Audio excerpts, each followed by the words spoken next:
और मुझे जी देखें जी मुख्तलिफ़ लोगों के फ़ोन आ रहे हैं, वो मुझे कह रहे हैं कि जी आप एहतजाज जो कर रही हैं इसको बंद कर दें, आपने बहुत बोल लिया, आप घर बैठे आराम से, आपने अब नहीं बोलना, आप लोग बोलेंगे, आप नहीं बोलेंगी। देखिए मेरी बात सुनें, मैं क्यों बोलूँगी? मैं क्यों नहीं बोलूँगी? मैं बोलूँगी, मेरे वालिद साहब हैं, मैं क्यों ना बोलूँ? मुझे ये धमकियाँ लग रही हैं, मुझे बोला जा रहा है, मुझे सख्त लहजे में वो मुझसे बात करते हैं और मुझे रोक रहे हैं, धमकियाँ दे रहे हैं मुझे, मैं इन धमकियों से डरने वाली नहीं हूँ, बिल्कुल भी। ताज़ा तरीन अपलोड्स की नोटिफिकेशन हासिल करने के लिए हमारे चैनल को सब्सक्राइब करें और साथ में दिए गए घंटी के निशान को दबाना ना भूलें। अस्सलाम वालेकुम नाज़रीन, मैं हूं आपका मेज़बान अहमद गौहर। आप देख रहे हैं पीसफुल पाकिस्तान। नाज़रीन, मैं जिस शख्सियत के साथ आज बैठा हूं, ये बेटी हैं उस अज़ीम शायर की जिनको शायर इनकलाब कहा जाता है। पिछले दिनों एक वीडियो वायरल होता है जिसमें आफ्ताब इकबाल साहब, जो कि आपको जानते हैं कि खबरदार, खबरदार और मुख्तलिफ इसी नाम के जो प्रोग्राम्स हैं उनके होस्ट हैं। उन्होंने हबीब जालब साहब के बारे में ये कहा है कि मैं उनको शायर नहीं मानता। तो इस बात को लेके उनकी बेटी ने उनको बड़ा प्रोटेस्ट किया है, इनके खिलाफ जो है ना वो एहतजाज भी किया है और भी बहुत सारे मामले किए हैं। तो आज हम इनकी बेटी के साथ मौजूद हैं, आइए इनसे बात करते हैं। अस्सलाम वालेकुम। वालेकुम अस्सलाम। मैं मुझे अब ये बताइएगा कि आफ्ताब इकबाल साहब जो हैं वो भी एक शायर के बेटे हैं।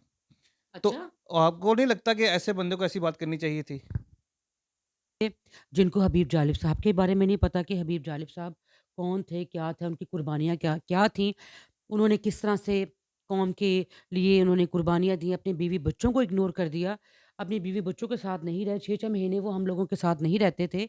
हम लोग भूखे रहते थे, हमारे पास घर का देने के लिए घर का किराया नहीं होता था, हमारे पास स्कूलों की फ़ीसें नहीं होती थी, हमारे पास खाने के लिए रोटी के लिए पैसे नहीं होते थे।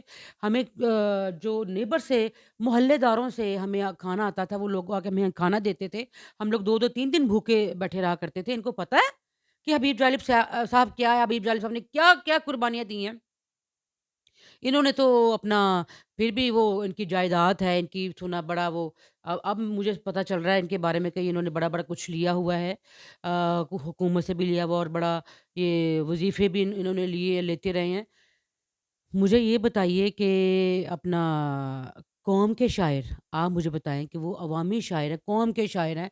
लोग उनको अपना हीरो मानते हैं, लोग उनसे प्यार करते हैं। पूरी जो कौम है, फ़ेसबुक देखें वो भरा पड़ा है। मैं तकरीबन उसी दिन से मेरा मेरा खाना-पीना हराम हुआ हुआ है।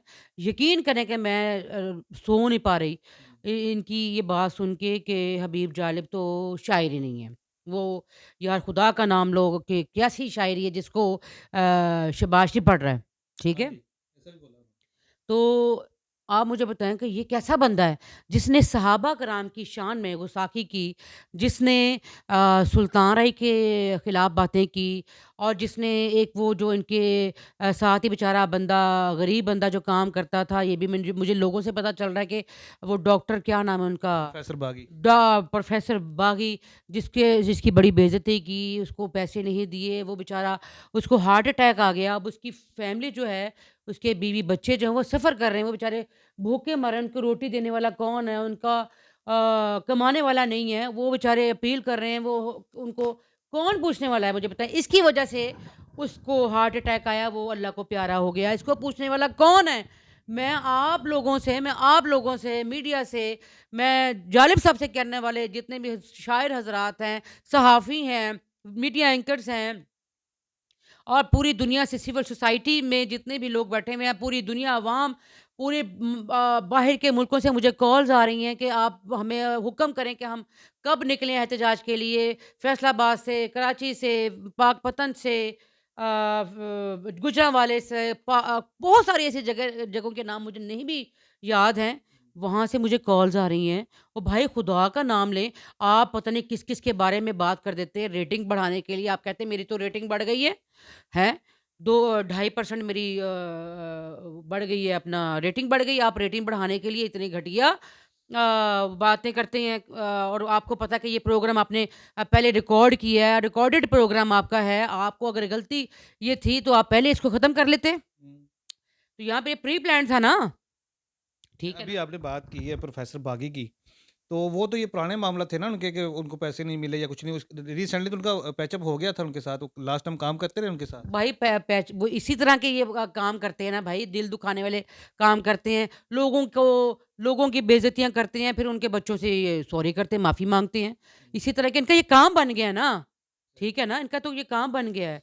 अब ये देखें कि अपना मैंने इनको 3 दिन का अल्टीमेटम दिया था कि ये कौम से माफ़ी माँग लें, मुझसे माफ़ी ना माँगे। मैं कौन होती हूँ? मैं तो कौम में शामिल होती हूँ, मैं भी एक वर्कर की हैसियत से काम कर रही हूँ, उनके जालिब साहब के लिए उनकी तर्जुमान की हैसियत से काम कर रही हूँ। लोगों ने मुझे फ़ोन किया कि आप खड़ी हों, आप खड़ी क्यों नहीं होती हैं? आप बात करें, जालिब साहब की बेटी, आप हमारी तरफ से बात करें, आपका बात करना बनता है। तो ये देखिए कौम से माफ़ी माँगे, वो कौम के प्यारे शायर थे। लोगों को लोगों ने अपने गम-ओ-गुस्से का इज़हार किया और बहुत शदीद मज़म्मत कर रहे हैं वो और बार-बार वो कह रहे हैं कि जी इस बंदे को माफ़ी माँगनी चाहिए। मुझसे ना माफ़ी माँगे, कौम से माफ़ी माँगे। अच्छा, अभी आपने बात की कि रेटिंग बढ़ाने के लिए। जहाँ तक मुझे लगता है कि पाकिस्तान का नंबर 1 शो चल रहा है इस वक़्त, ठीक है? तो मुझे तो नहीं लगता कि इस तरह का मामला है कि वो रेटिंग तो उनकी पहले से बहुत ज़्यादा है। इस तरह के मामलात भाई आप मुझे बात सुनें कि इस तरह के मामलात करते रहेंगे तो इनकी रेटिंग इसके पहले फॉलोवर जो है ना वो कम हो चुके हैं। सही। ठीक है ना? तो इस तरह से और ये भी अब ये जालिब साहब का नाम आ गया। जालिब साहब को आपको पता है कि जालिब साहब जब कोई मुश्किल प्रॉब्लम आती है तो सेनेट में सियासतदान जालिब साहब की शायरी का सहारा लेते हैं, जालिब साहब को पढ़ते हैं, कोट करते हैं। ऐसे ही। इंडिया में देख लें कि अपना यूनिवर्सिटी के जो स्टूडेंट हैं वो जालिब साहब को वहाँ पे पढ़ रहे हैं, फैज़ साहब को पढ़ रहे हैं। तो सब लोग इसके खिलाफ बोल रहे हैं। कौन इसका प्रोग्राम देखेगा? मुझे बताइए। सही कौन बात। इसको पसंद करेगा? कौन इसको लाइक करेगा? कोई भी नहीं। अच्छा, अभी ये जो रिसेंटली इनका एक प्रोग्राम चलता है कसौटी के नाम से, तो उसमें भी तो उन्होंने आगे एक्सप्लेन किया कि भई मैंने ये नहीं बोला कि वो शायर नहीं है। नहीं, उसमें ये कहा कि मैं अभी भी इस बात पे कायम हूँ। उसमें उसको आप देखें प्रोग्राम को, उसमें शायरों के वो अपना तस्वीरें लगाई हुई हैं। उन्होंने कहा कि मैं इन शायरों में जालिब साहब की कुछ नहीं मानता, नहीं रखता इस लाइन में। बताएँ अपने बाप की तस्वीर लगाई हुई, उनको वो मानते हैं, वो बहुत बड़े शायर हैं जी, बहुत ज़्यादा बड़े शायर हैं, उनसे बड़े शायर तो कोई आए ही नहीं हैं। वो फैज़ साहब से भी बड़े शायर हैं, इनकी नज़र में। अपने प्रोग्राम का नाम वो अपने बाप के नाम से रख लें। ठीक है जी। अभी आप एहतजाज कर चुकी हैं पिछले दिनों, अब मैं अभी दोबारा नेक्स्ट क्या करने का प्लान है? नेक्स्ट ये है कि मैंने एक वकील हायर किया है, वो मेरी तरफ से उनको नोटिस भिजवाएँगे और मैं अपने फ़ेसबुक के ऊपर भी लगाऊँगी और प्रेस कॉन्फ्रेंस भी करूँगी। और मैं जो अलामती एहतजाज है वो मैं प्रेस क्लब के बाहर बैठूँगी और इसका मुँह बंद होना चाहिए और जिस चैनल पे ये बात करता हूँ उनसे मेरी गुज़ारिश है कि ऐसा कानून पास होना चाहिए, ऑर्डिनेंस पास होना चाहिए कि इस तरह के बड़े लोगों के बारे में सहाबा कराम के बारे में और बड़े लोगों के बारे में इस तरह से ये गलत अल्फ़ाज़ बोलते हैं, तो इनको बंद किया जाए, इनको बैन किया जाए। इनका बायकॉट किया जाए, ये गुज़ारिश है मेरी। जी नाज़रीन, अभी आपने जालब साहब की बेटी की बातें सुनी हैं और इनका जो एहतजाज करना है वो भी राइट है, क्योंकि ज़ाहिर है एक आम किसी के भी बाप के बारे में कोई उल्टे से अल्फ़ाज़ बोलेगा तो ज़ाहिर कोई भी बंदा बर्दाश्त नहीं कर सकता, कोई भी बच्चा, बेटी हो चाहे बेटा हो, बर्दाश्त नहीं कर सकता। तो जालब साहब तो एक वैसे ही पाकिस्तान का सरमाया है, बहुत बड़े शायर हैं। तो उनके बारे में जब ये उल्टे सीधे अल्फ़ाज़ बोले जाएँगे तो वो ज़ाहिर है कि आपको ब मैं भी नहीं बर्दाश्त करूँगा, आप भी नहीं करेंगे। आपकी इस बारे में क्या राय है? हमें कमेंट सेक्शन में लाज़मी बताइएगा। इसी के साथ अपने मेज़बान अहमद गौहर को इजाज़त दीजिए। अपना बहुत सा ख़्याल रखिएगा। अल्लाह हाफ़िज़।